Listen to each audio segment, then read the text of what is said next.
And we're back here one-on-one with Stacey today. Stacey, I want us to talk about what happened that day of July 21st of 2016. Talk to me. What happened? Wow, you go in there.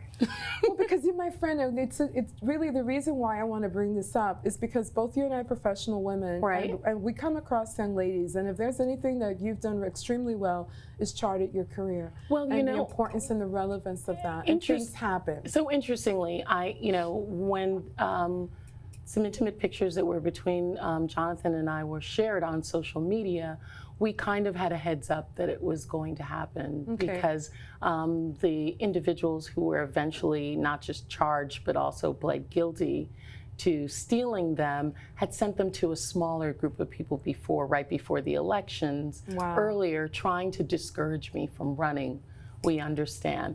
I think what we decided when we initially found out that it was out there and that it might come up is that we did nothing wrong. That was something that was between a husband and a wife. Exactly. And if that's all they could find about me, that I exchanged pictures with my husband, then so be it. And I think what was really helpful was that we had such an amazing outpouring of support from people who I didn't necessarily have support me the way I would have liked before. Imagine that. So as a political, someone who's in the political arena, the toughest group are usually women. Exactly. To get to support you. Right. And the amazing amount of support we got from women was something that really helped me, and older people. Wow. In a small community like the ones that we have. And people sometimes are very hard. Yes, but it was older couples who were like, that's your business. That's between you and your husband, and that's nobody's business. And they've gone too far. What did Jonathan say? I think as a husband, that's really upsetting to you because in some ways he felt like someone had in some ways raped me. Okay. That someone had stripped us and exposed me publicly. Yeah. And so there was a lot of anger on his part. My children, particularly the older boys, were also very angry about it. And there was also, for the younger ones, this sense that our family is vulnerable. Right. So really trying to help them get through that. But I have to tell you that it really made us closer. The support that we had as a family, and then as well as from staff, was really amazing. And other members of Congress, calling me, and some of the members that you wouldn't think of, stopping me and be like, so how did they get to it? Because I don't want them getting in my phone. Because everybody has a private life. Everybody has a private life. Everybody has a private life, and they want some portion of it to remain private. And the things that I, had to dispel with people, like, this was not a public phone. This was a private phone. And it wasn't like I gave it to this person and they stole it from me. And also not wanting to be defined by that, not wanting that to be my legacy, because there's so many things, amazing things that we're working on, so many things that you want to help to support the people of the Virgin Islands. And even now, I really, when people introduce me in Washington, I don't want to be known as the member of Congress who dealt with a hurricane. Do you know what I mean? I understand the stigma attached. Right, because we're bigger than that. We have so many other rich, important things that are happening here, and so many more issues that need to be addressed.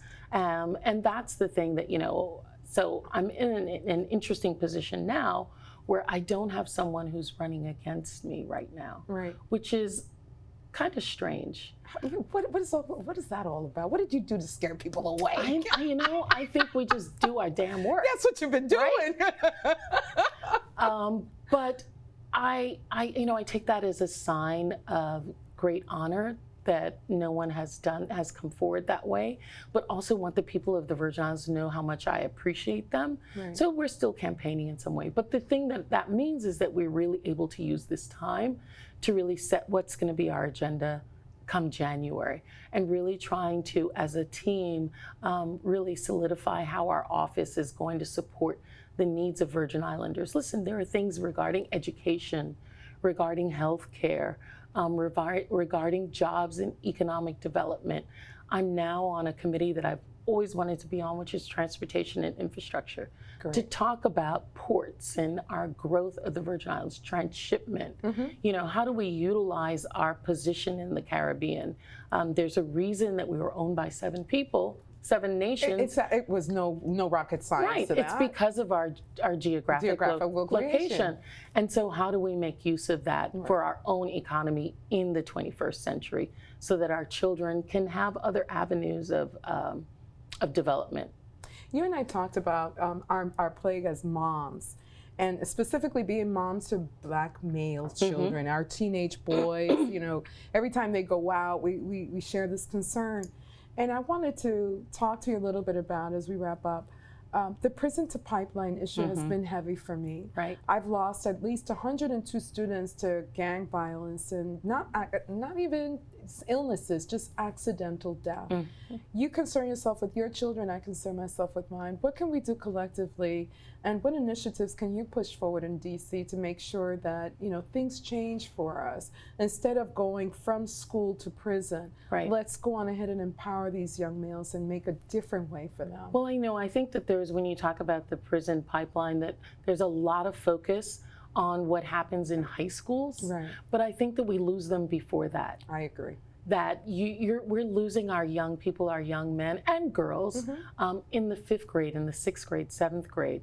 One of the things that I really want to focus on is after school activities with them, finding mentorships. Not all students are going to be interested in the same thing. Correct. To really have a range of activities, whether it's music or art or theater, right? Or sports or writing. Some kids like to journal. Having multitude of, and some people like to create. So whether it's sculpting or building, to have those apprenticeships and activities where young people can connect to an adult, can be kept out of trouble between the hours of 3 and 6, when most of us are still working and need an avenue, because we don't have the same communities where, listen, I used to come home and there was somebody, if I really needed, I could knock on somebody's door while my parents are working. But we're in a society where more people have to work. Correct. Even if they are in the neighborhood and you know who people are. So creating that is something that I'm really interested in, so that we don't lose our young people then. And also for the older ones, vocational, and just creating jobs opportunities that are not necessarily just for those who have a college degree, but also for those who want to go from high school there. Exactly. Another thing that I just wanted to wrap up and touch bases on as we close is just what is next on the horizon for this mamacita here. ¿Qué va a pasar contigo, amor? ¿Qué tú vas a hacer ahora? Well, you know, right now I'm focused on the job that I'm in, which is being a member of Congress.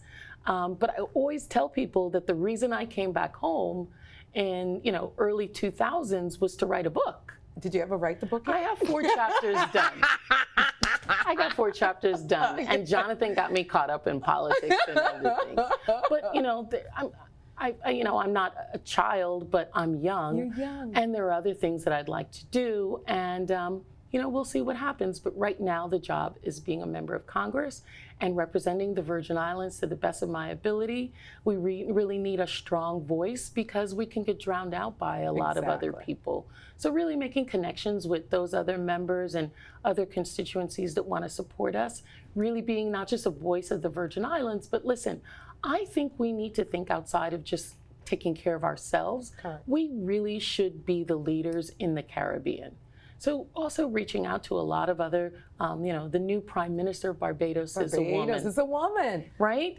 And a lot of the ambassadors of those Caribbean islands, whether it's St. Vincent, Suriname, St. Kitts, are women. We're women. And really having a strong connection with them, as well as the other prime ministers and ambassadors, to really create a coalition of Caribbean people to drive us forward. Well, we thank you so very much for everything. I thank you. I am like a kid in a candy store. Thank you so much. Thank you so much. It's been a wonderful time. It's been a wonderful time. You're a gracious host. Thank you so much. And a lot of fun. And also. a lot of fun. Right? We can't have fun. We're BK girls. That's what a lot of people don't know. Brooklyn.